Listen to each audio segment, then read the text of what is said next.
কবরগুলো আমাদেরকে এই কথাই বলে যে আমরা একদিন ছিলাম, আজকে তোমরা আসো ফকফকে দুনিয়ায়, একদিন আমাদের মতো অন্ধকার করে তোমরাও আসবে।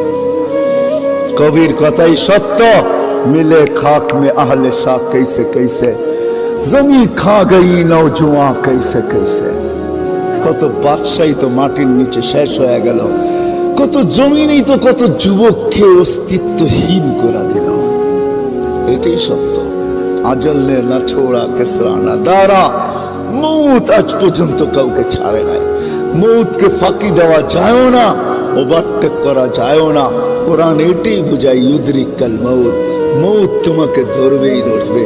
সীমা রেখা আসতে দাও, থাবা আসতে দেরি হবে না। ভাগবে তো ভাগবে কোথায়, আইনাল মাফার।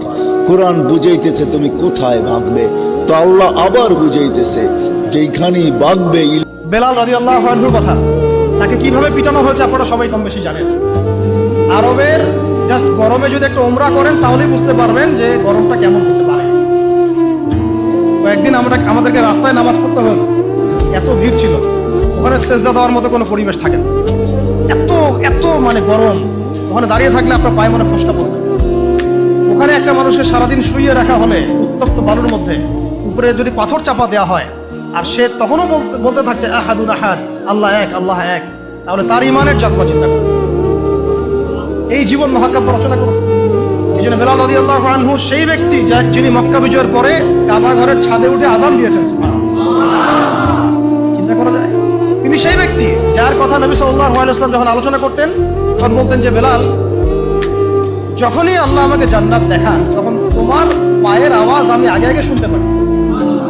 তুমি কি এমন আমল করো? তিনি বলছেন আমি তো এক্সট্রা এমন কোনো আমল করি না, তবে যখনই আমার ওযু ছুটে যায় তখন আমি আবার ওযু করি এবং সেই ওযু দিয়ে আমি 2 রাকাত নামাজ পড়ি, তাহিয়াতুল ওযু। এটা আমরা আমল করার চেষ্টা করবো। আল্লাহ পাক আমাকে তৌফিক দান করেন, আপনাদেরকে তৌফিক দান করেন।